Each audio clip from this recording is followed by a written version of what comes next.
Assalamualaikum. Halo sobat semua. Selamat datang di MSLB Channel.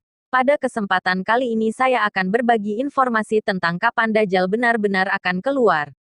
Sebelum kita lanjut ke pembahasannya, jika sobat semua berkenan bantu channel ini agar semakin berkembang dengan klik tombol subscribe, karena subscribe dari kalian sangat membantu channel ini. Terima kasih.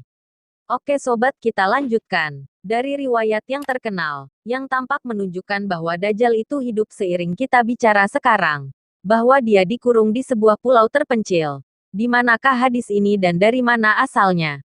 Ternyata hadis ini adalah hadis terkenal dari Fatimah binti Qais, salah satu sahabiah yang terkenal.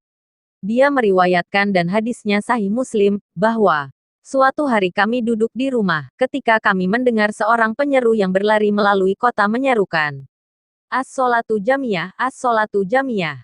As-sholatu jamiyah adalah bagaimana Rasulullah memanggil para sahabat ke masjid, ketika ada hal lain selain sholat 5 waktu.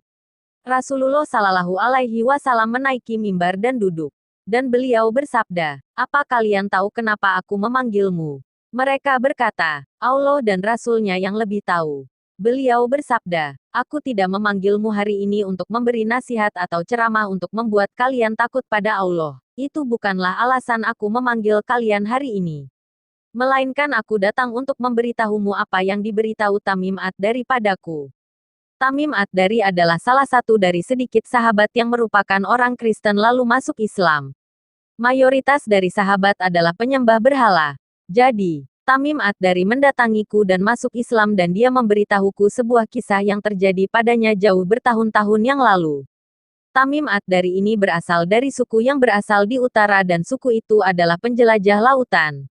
Jadi, Tamim Ad-Dari datang untuk masuk Islam dan kisahnya seperti ini.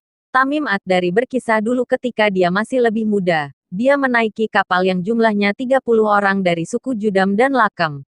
Ini adalah suku Arab Kristen dari utara dan dia berasal dari sana. Pernah sebuah badai yang dahsyat datang di lautan dan selama 30 hari mereka terombang-ambing di laut. Tidak tahu di mana mereka berada. Mereka sampai ke sebuah samudera yang jauh yang tidak mereka kenali, dan mereka melihat sebuah pulau di kejauhan. Jadi, sebagian dari mereka, Tamim Ad-Dari dan beberapa orang menaiki perahu kecil untuk mencari air bersih, mencari makanan. Setiap kapal besar mempunyai sampan kecil untuk dinaiki, jadi mereka menaiki sampan kecil itu untuk pergi ke pulau itu. Dan ketika mereka mendarat di pulau itu mereka bertemu dengan seekor binatang yang sangat menakutkan. Seekor binatang yang bisa bicara dengan mereka. Dabah yang bisa bicara dengan mereka dan Tamim melihat ini dan mereka ketakutan. Dan binatang itu berkata, ikutlah denganku aku akan membawamu ke tuanku. Dan mereka pun pergi ke pulau itu dan memasuki sebuah gua, di mana mereka melihat seorang pria yang lebih besar dari pria manapun yang pernah dilihat. Dan orang itu diikat, dengan cara yang paling parah dibanding apapun yang pernah mereka lihat. Dan pria itu mulai mengajukan beberapa pertanyaan dan mereka pun mulai menjawab pertanyaan-pertanyaan itu. Dan mereka begitu ketakutan sehingga menjawab cepat pertanyaan-pertanyaan itu. Sampai pada pertanyaan terakhir adalah, apakah Nabi yang Umi telah diutus kepada bangsa Arab? Dan pada saat itu Tamim Ad-Dari adalah orang Kristen, tapi dia orang Arab. Dia pun tahu bahwa Rasulullah Shallallahu Alaihi Wasallam telah datang. Jadi dia berkata, ya, dia telah diutus. Dan dia telah keluar dari Mekah dan telah menetap di Yasrib. Dia tidak menyebutnya Madinah karena hanya Muslim saja yang menyebutnya Madinah. Kemudian Dajjal berkata, jika ada kebaikan pada orang-orang Arab mereka harus mengikutinya dan aku akan memberitahumu tentangku. Aku adalah Al-Masih, dan hanya masalah waktu sebelum aku dilepaskan. Dan ketika aku dilepaskan aku akan mengunjungi setiap kota di bumi dalam 40 hari kecuali untuk Mekah dan Madinah, karena kota itu diharamkan bagiku setiap kali aku memasukinya, dan para malaikat akan mencegahku. Lalu Rasulullah Shallallahu Alaihi Wasallam menghentikan ceramahnya. Dan beliau bersabda, bukankah aku telah memberitahumu tentang Dajjal? Dan mereka berkata ya, dan hadisnya berakhir di sini. Sekarang hadis ini adalah hadis yang terkenal dari Tamim Ad-Dari. Diriwayatkan oleh seorang sahabiah, Fatimah binti Qais. Ada di Sahih Muslim, dan rantai periwayatannya tampak sahih. Dan hadis ini telah menimbulkan kontroversi di tubuh umat. Kenapa? Karena dia tampak berkontradiksi tentang apa yang kita ketahui tentang Dajjal. Sedangkan riwayat lain menyebutkan bahwa Dajjal akan muncul di akhir zaman. Riwayat tersebut menyebutkan, dia akan lahir dari orang tua yang tidak punya anak bertahun-tahun. Dan mereka berdoa untuk mendapat anak dan mereka pun diberikan anak. Dan mereka tidak tahu bahwa anaknya adalah Dajjal. Sedangkan di hadis ini, tampak membuang semua hal itu. Dan bahwa Dajjal sudah hidup dari dulu. Dia dirantai. Dan dia tahu bahwa dirinya Dajjal dan sebagainya. Dan karena hal ini membuat kita menghadapi masalah besar. Apakah dibolehkan untuk mempermasalahkan suatu hadis berdasarkan isinya, dan bukan berdasarkan rantai periwayatannya? Dan mayoritas ulama berkata tidak, dan ini untuk alasan yang baik. Ini karena jika kau membuka pintu ini, maka ia tidak akan pernah tertutup lagi. Hanya sebagian kecil yang mengatakannya, tapi dengan syarat yang sangat banyak. Dan ini bukan waktunya membahas itu. Tapi salah satu syaratnya yang mungkin kita sama-sama menyukainya.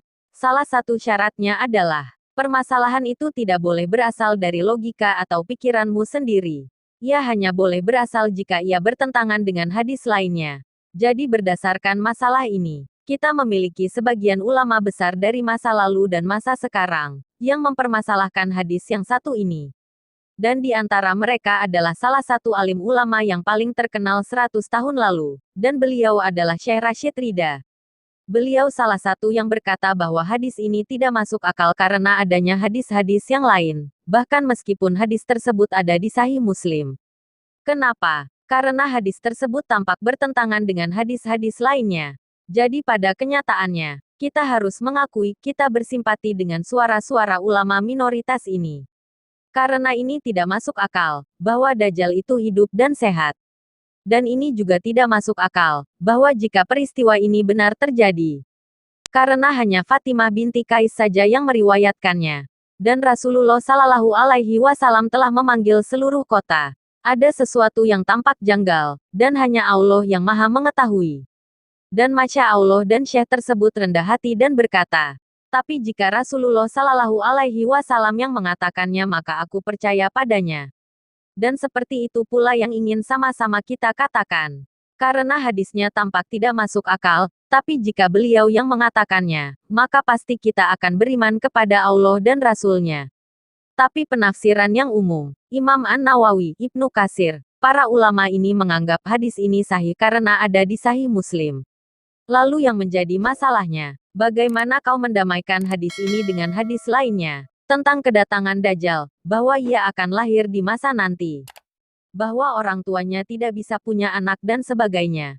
Jadi ada dua pendapat. Yang pertama adalah, ruang dan waktu tidak ada artinya bagi Allah. Jadi, Tamim Ad-Dari dan beberapa orang lainnya tersesat di dimensi waktu yang berbeda. Jadi mereka berkelana ke dimensi dan waktu yang berbeda, dan Allah Maha berkuasa atas segala sesuatu. Sehingga mereka melihat image dari Dajjal yang diproyeksikan dari masa depan kembali ke zaman dulu, dan Allah Maha berkuasa atas segala sesuatu. Dan penafsiran lainnya adalah, Dajjal pada faktanya memang sudah dari dulu hidup, dan dia sudah terlahir dulu dan semua ini sudah terjadi di masa lalu dia dirantai dan dipenjara sesuai dengan hadisnya Tamim dan dia akan dilepas di masa depan. Masalahnya adalah satu-satunya hadis yang menyebutkan Dajjal itu hidup adalah hanya satu hadis dari Tamim Ad-Dari ini. Sedangkan semua hadis lainnya memberikan narasi yang berbeda. Versi hadis mana yang ingin kita percaya dan ingin kita ikuti? Kita serahkan saja pada diri kita masing-masing. Oke sobat, mungkin ini saja yang bisa saya sampaikan. Jika ada salah-salah kata saya mohon maaf. Semoga informasi ini bermanfaat. Terima kasih. Wallahu a'lam bishawab. Wassalamualaikum warahmatullahi wabarakatuh. Salam MSLB Channel.